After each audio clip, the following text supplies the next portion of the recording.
The Hidden Heirs Test. Chapter 1. The Weight of Inheritance. Adrian Wycliffe sat in the mahogany-paneled study of his family's mansion, his father's voice booming across the room like a hammer striking an anvil. "You will marry Adrian," his father, Charles Wycliffe, said firmly. "And you will marry soon. It's in the will. If you don't, your cousins will take over everything. Do you want decades of our work to fall into greedy hands?" Adrian leaned back in his chair, running his hand through his dark hair. He was 32, tall, commanding, with a kind of presence that filled a room without effort. Yet here, he felt like a boy again, cornered. "I don't want to marry just for money," Adrian replied quietly. "If I do this, it has to be real. I won't bind myself to someone who only loves my last name." His father's eyes softened. "Then find someone worthy. But find her fast." Adrian made his decision that night. He would shed the trappings of wealth, disguise himself, and test the true hearts of women. He had seen too many smile sweetly at him only to ask about his fortune a moment later. For the next months, he put aside his suits and expensive cars. He dressed in faded jeans and worn boots, took a job at one of the Wycliffe construction sites under a false name, Daniel. There, no one saw him as a billionaire's heir. They saw only a laborer carrying bricks, sweating under the sun. And that was exactly what he wanted. Chapter 2. The Encounter. It was during a lunch break on site when Adrian first crossed paths with Melissa Grant. She was a vision of polished beauty, designer bags swinging from her arm, manicured nails flashing in the sun. She had come to deliver lunch to her friend who worked as an intern in the project office. Adrian, wiping sweat from his brow, accidentally bumped into her as she turned a corner. "Watch where you're going," Melissa snapped, glaring at him as though he were filth. Her eyes flicked over his dusty clothes, his boots, the grime on his hands. She smirked. "Typical. Construction workers have no sense of space." Adrian offered a polite nod. "My apologies, miss." She laughed, tossing her hair. "Don't bother. Just stay out of my way." Her voice dripped with disdain. Adrian said nothing more, only watching as she walked off, heels clicking against the pavement. He thought it amusing, her arrogance, her complete dismissal of him. But what struck him more was the sight of a quieter figure trailing behind Melissa, Clara Evans, a young woman from Melissa's college class. Clara carried her books in a worn bag, her clothes simple but neat. She gave Adrian a quick smile, the kind people often overlooked.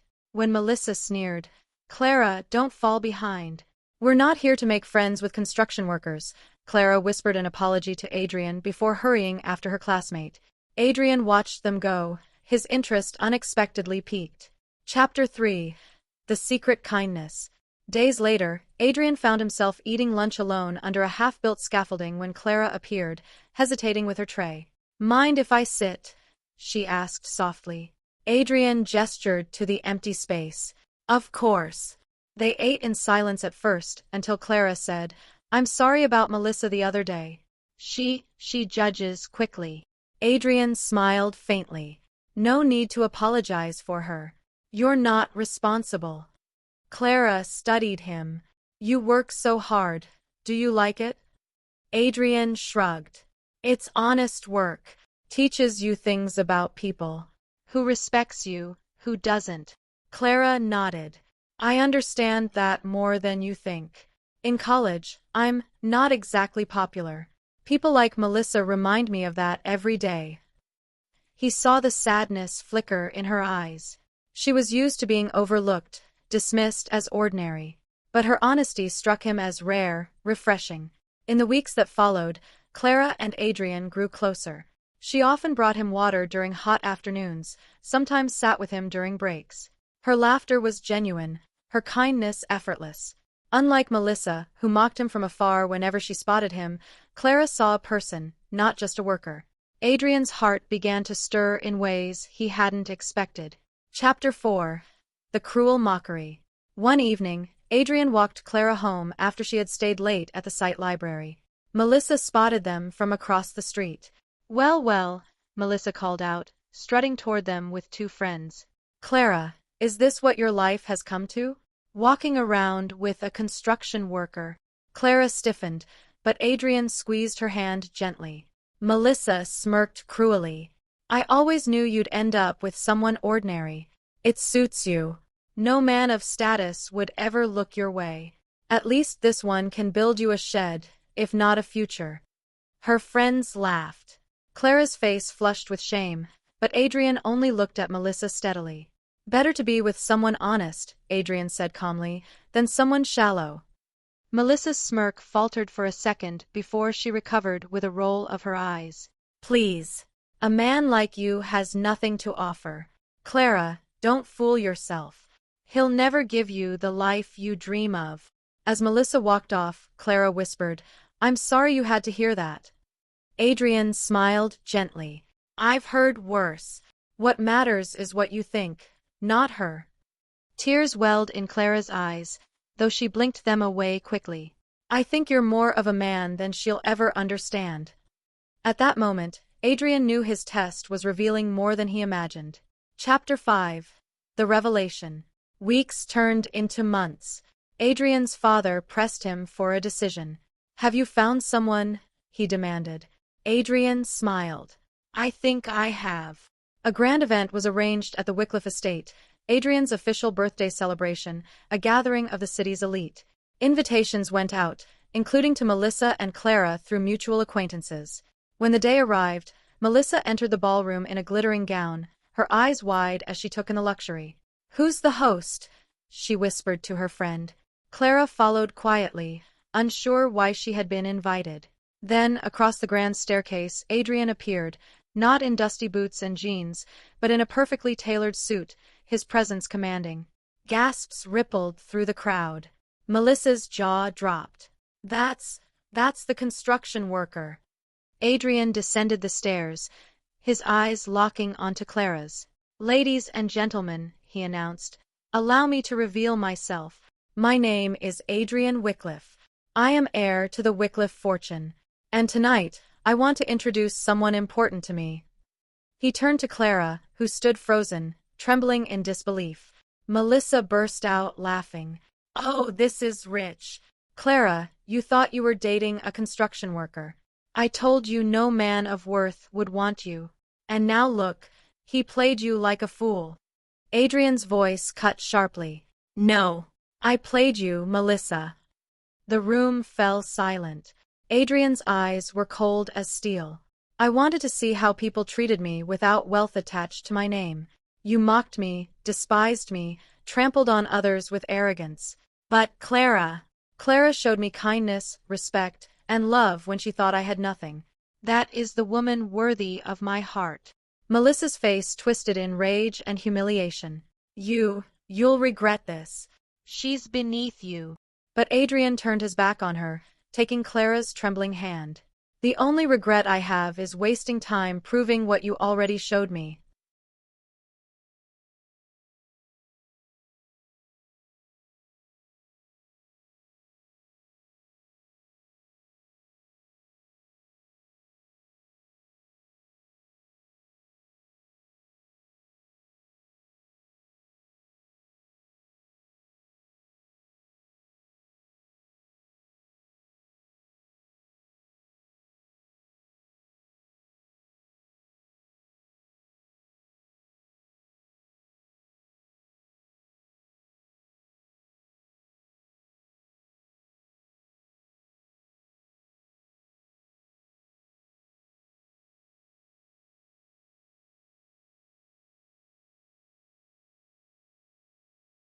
Adrian and Clara's love blossomed after the revelation.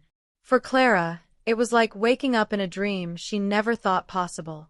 For Adrian, it was the first time his heart felt truly at peace. He had found someone who had loved him when he was Daniel, the dusty construction worker, not Adrian Wycliffe, heir to a vast fortune. The Wycliffe family, especially Adrian's mother, Eleanor, welcomed Clara warmly. She was gentle, respectful, and carried herself with quiet dignity. Yet she wasn't afraid to speak her mind, which delighted Eleanor. We've waited a long time for you, my dear, Eleanor said one evening over tea. You remind me of myself when I first met Charles. People didn't think I was good enough either, but love has a way of silencing doubt. Clara blushed. I'm just afraid I won't fit into this world. Adrian, seated beside her, squeezed her hand. You already do. You fit into my world, that's enough. Chapter 7. Melissa's Decline. Melissa's life, however, was unraveling. After Adrian's grand revelation, news spread like wildfire through their social circles. Melissa had mocked and despised the very man who could have changed her life forever. Worse still, she worked as a junior marketing associate in Wycliffe Industries, Adrian's own company. She hadn't realized that her construction worker was the CEO's son, the heir apparent. At the office, whispers followed her everywhere. That's her, employees murmured. The one who insulted the boss when he was undercover. Her manager, a stern woman named Ms. Leary, called her into the office. Melissa, I can't ignore your conduct. You disrespected Mr. Wycliffe publicly, even mocked his fiancée. That reflects poorly on this company. Melissa tried to argue. I didn't know who he was. Besides, Clara is beneath him. That will be enough, Ms. Leary cut in sharply. What's beneath this company is arrogance and cruelty. Perhaps you should reflect on that. Melissa left, humiliated, her colleagues smirking behind their desks. The same charm she once wielded so easily was now a weapon turned against her. Invitations to parties dried up, friends vanished, and her reputation crumbled. Chapter 8. Courtship and Joy. Meanwhile, Adrian and Clara's courtship was filled with laughter and tender moments. Adrian insisted on introducing Clara not as his fiancée, but as his partner in every sense. He took her on a yacht ride across the bay, where they shared a simple picnic instead of a lavish banquet. Clara leaned against him, hair blowing in the wind. Are you sure you want someone like me in this life? She asked softly. Adrian kissed her forehead. Clara, I wanted you when I had nothing in your eyes. That means everything. The rest is just background noise. She smiled, her heart full. For once, she wasn't the overlooked girl in class. She was the woman chosen above all. Adrian's parents adored her, and even his grandfather, once skeptical, remarked, "She has the steel we Wycliffes need. Not in money, but in heart."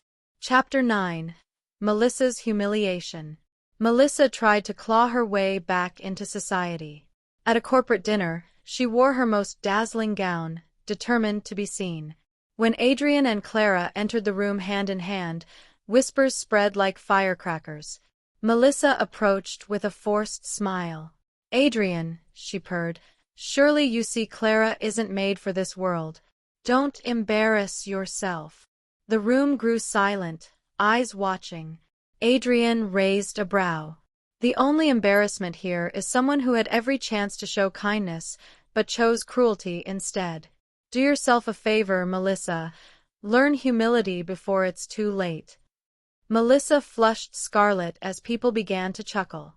One guest whispered loud enough for others to hear, "She mocked the boss and lost everything.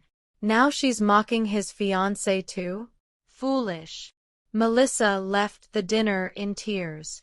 It was the final nail in the coffin of her once glittering social image. Chapter 10. Wedding Preparations.